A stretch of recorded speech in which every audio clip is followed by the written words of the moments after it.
نظام الطيبات هو نظام غذائي مثير للجدل، نسب للطبيب المصري ضياء العوضي، وانتشر بشكل واسع على مواقع التواصل. ما فكرته الأساسية؟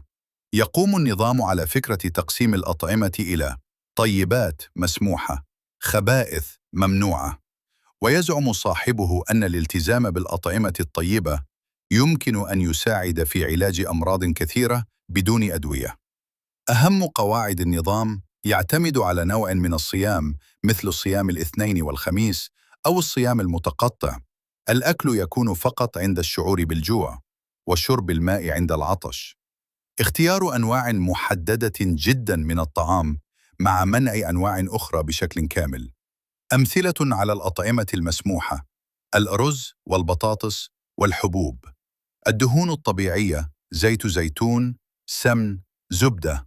بعض الأجبان، الفواكه والحلويات، حتى السكر مسموح بكثرة حسب النظام. أمثلة على الأطعمة الممنوعة: الدجاج والبيض، كثير من الخضروات والبقوليات، بعض الفواكه مثل البطيخ، منتجات الألبان الأساسية، المكرونة والدقيق الأبيض. لماذا هو مثير للجدل؟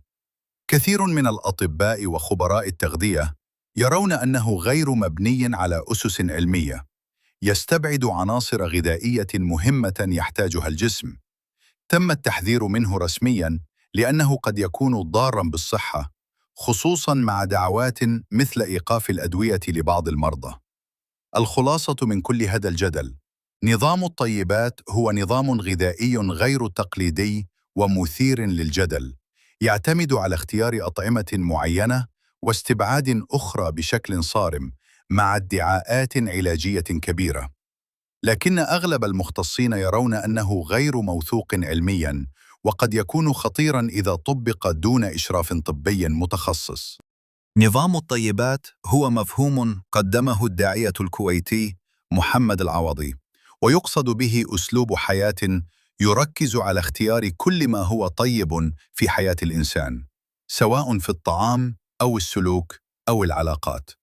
الفكرة الأساسية مأخوذة من المعنى القرآني لكلمة الطيبات، أي كل ما هو نافع، نظيف، حلال، ومفيد للإنسان جسدياً وروحياً. باختصار، نظام الطيبات يشمل الطعام الطيب، أكل الحلال والابتعاد عن الأطعمة الضارة أو المبالغة في الأكل. الكلام الطيب، تجنب السب والغيبة والحرص على الكلام الحسن. العمل الطيب، السعي في أعمال نافعة ومفيدة. العلاقات الطيبة، اختيار الصحبة الصالحة والابتعاد عن السوء. القلب الطيب، الابتعاد عن الحسد والحقد والسعي للنقاء الداخلي. هو مفهوم يستخدم غالباً في سياق التغذية والصحة، ويرتبط خصوصاً بما يطرحه الدكتور ضياء العوضي في بعض برامجه. الفكرة الأساسية فيه بسيطة لكنها عميقة. ما معنى الطيبات؟ الطيبات هي كل ما هو طبيعي وغير مصنع، نقي وخال من المواد الضارة، مفيد للجسم وسهل الهضم، أي تناول ما هو نافع وصحي. فكرة النظام باختصار: يقوم نظام الطيبات على الابتعاد عن الأطعمة المصنعة مثل الوجبات السريعة، السكر الأبيض، المواد الحافظة. التركيز على الأطعمة الطبيعية مثل الفواكه والخضروات، الحبوب الكاملة، العسل الطبيعي، التمر. تنظيم أوقات الأكل وعدم الإفراط. الاهتمام بنمط الحياة، نوم جيد، حركة، تقليل التوتر.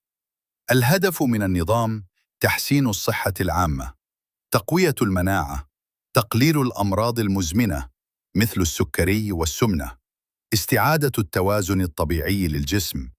هذا النظام ليس حمية طبية دقيقة، بل هو أسلوب حياة عام، وقد تختلف نتائجه من شخص لآخر.